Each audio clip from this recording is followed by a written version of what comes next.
It's been about 2 months, 2.5 months since John Cena turned heel. And I wanted to discuss my thoughts on the John Cena heel turn so far and kind of look back because when the heel turn first happened, it is something that, yes, I called for, but what I had envisioned the heel turn being is not the way that WWE went with it, right? And I've already talked a lot about The Rock and Travis Scott and all the problems with Elimination Chamber and with what happened at WrestleMania. The Chamber was great. I mean, but then like sort of the promos on TV with Cody and the WrestleMania. I've gone over the Rock set like issue with that and my issues with the Rock in other videos. So check out the wrestling playlist. I'm going to leave it at the end of this video if you haven't seen it. And you'll see the videos in that playlist I've done about The Rock and that. I want to just talk about John Cena and what he's done with this heel turn. When the heel turn first happened, it was a viral clip. It was huge. I loved it. The whole segment was great. Travis Scott shouldn't have hit Cody in the eardrum, but hey, we've talked about that already too. Everyone has. But then, I want to discuss kind of what Cena has done with this and look at it overall. So my concerns about Cena coming back, and when we had first heard rumors of Cena Cody possibly headlining WrestleMania was late last year, early this year. And I was concerned because John Cena is a lot older, not a full-time guy, not really a bad wrestler, I wouldn't say, but certainly past his prime. And I wasn't sure if he could have even the John Cena matches he was having just a few years ago anymore. He looked notably smaller, a bit more pale. He just kind of moved away from wrestling, and that makes sense. I mean, when you're taking bumps and getting beaten up and you step away from it, you're going to look different. But ultimately, now we have two matches. I thought Cena looked fine in the Royal Rumble and good in the Chamber. I thought he was fine there, but there were other people to work off of. He's had two singles matches, one with Cody, which I talked about was a big disappointment, and one with Randy Orton, which I didn't think was a bad match. I would just tweak it a bit. It went a bit slow for a bit too long, and they did a lot of cliche things in it that I thought weren't all that creative.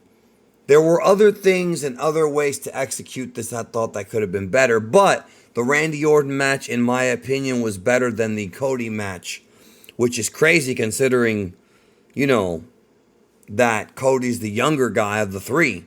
But I don't think it has to do with youth. I think it's more so the story that was laid out in the Cody match, to me, wasn't good for Cody. So Cena goes heel, and there's people already saying it's the greatest heel turn ever, including people in WWE. And I was like, no, let's wait and see.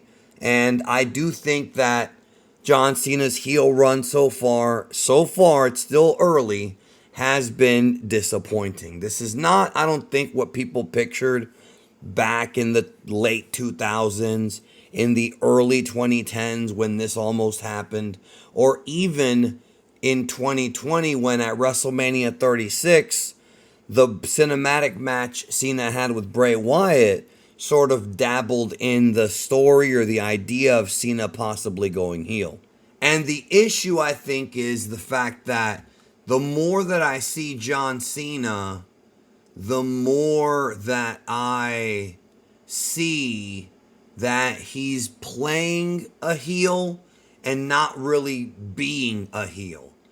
You know what I mean? He's great at talking. He's great at delivering lines. He's phenomenal at it. Always has been. And I thought his heel run in 2003, when he was feuding with guys like Eddie Guerrero, Brock Lesnar, Undertaker, when the Doctor of Thugonomics was first kind of on the rise, I loved that heel work. I loved it. That was just great stuff. This is the different John Cena. And The story of this John Cena is how frustrated he was with the fans. Now, I've talked about this before. I'm sure there's a part of John Cena who probably did feel frustrated when they were chanting Cena sucks. And there probably is a part of the man, because you're only human, that did feel a bit bummed out with how hard he was working. The Make-A-Wish stuff, he maybe felt underappreciated. But the problem is, like we've said before, I've said this before, is that Cena was not getting booed by the time that this heel turn happened. It had been a long time, in fact, since he had been booed. Almost 10 years. You know, Cena wrestled Rusev at WrestleMania 31, and he was, I think, cheered relatively well there. And when he started going on that awesome US title run, and then what he did in the next few years after that, the fans didn't really boo him that much anymore. When Cena got out of the main event picture, the fans kind of laid off of him. And then Roman became the guy that the fans turned on, mostly because the fans recognized that Cena and Roman were both products of the WWE machine and Vince McMahon. It wasn't organic like Bryan Danielson and his, the Yes Movement, or when Cody was going for his story. These were more organic stories that people could relate to.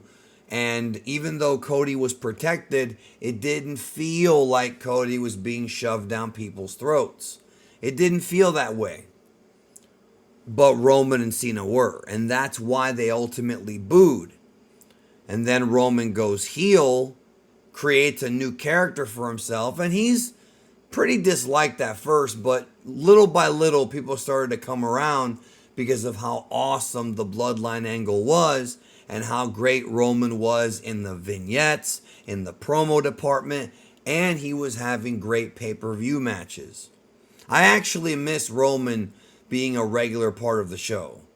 Like, now he's a part-timer, I guess, permanently, and that's too bad because when he was there, even just in a couple of vignettes in the back, he did great character work.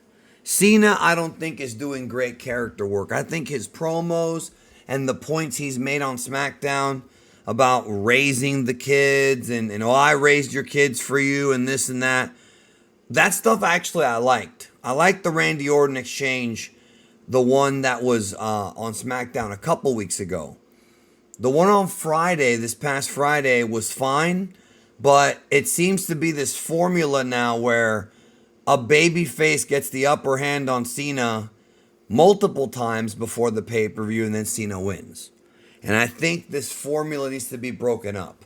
What got Roman over was a lot of the backstage vignettes of him there, sitting there, talking to Paul and the characters around him.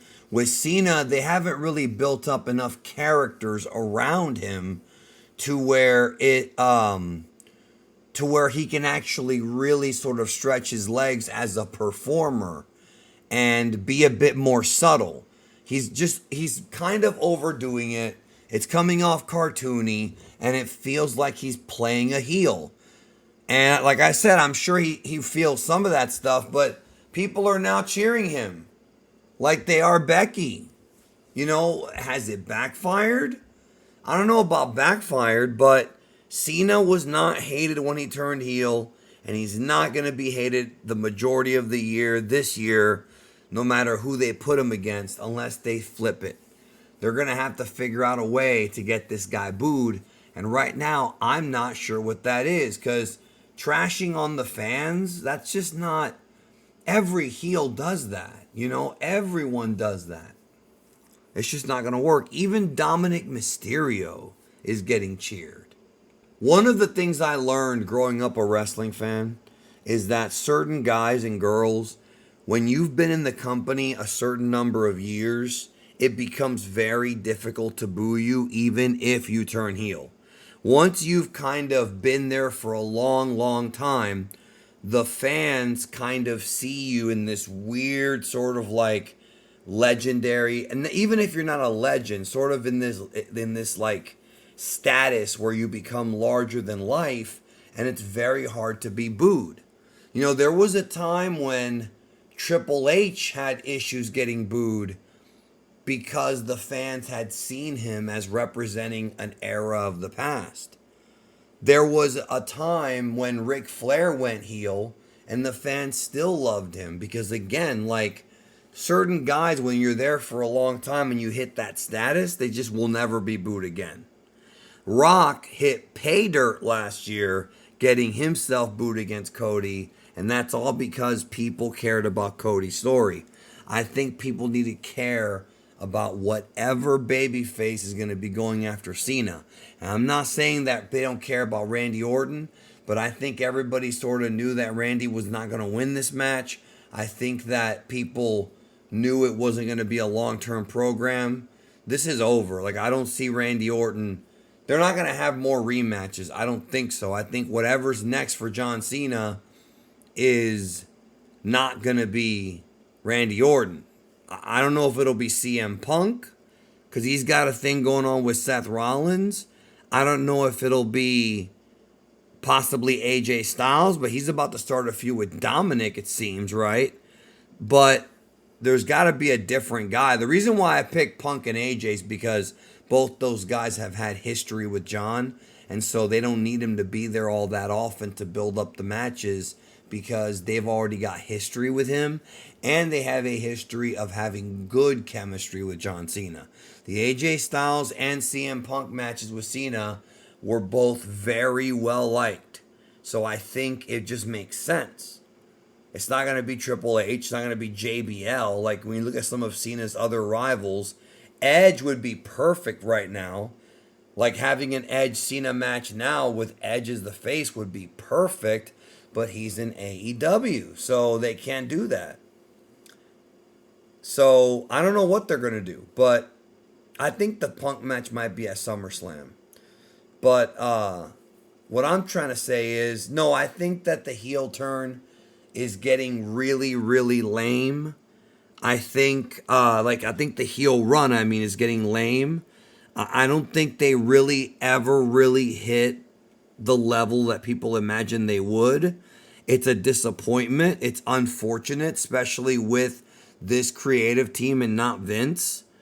It sucks, man. It sucks. I really wanted this run to be like, and it'll be legendary and memorable for other reasons, but I wanted Cena to really dig out, really have fun with this. Go down into the deepness. And we see some of that like when he was on the McAfee show and stuff like that. So, yeah, I don't think this Cena turn right now is working. I think someone needs to go in there and come up with something different. Do something a little bit different with John. Show a different aspect, a different layer of him as a heel, and then go from there. It can't just be about I raised your kids and no. Enough of that. You've already made those points. There's got to be a reason for John to be upset at a babyface or wanting to hurt a babyface or showing off more of that edge, no pun intended, and really kind of capturing people's imaginations. I think Cena has the potential to do it as a performer, but I think WWE's getting a little tone deaf when it comes to like how the fans perceive him and how they perceive this run. Because right now it leaves a lot to be desired. I don't even know if Cena will be featured on TV going into Money in the Bank because they're probably going to focus on the Money in the Bank matches and qualifying matches for that next week. And of course, when we have a Money in the Bank winner, then you can easily kickstart a feud because that person will be gunning after Cena, hopefully, and then we'll see where that goes. Either way, what do you think about Cena's run so far as a heel? Is it working for you? And if it is, tell me why. And if it's not, tell me what you think would improve it.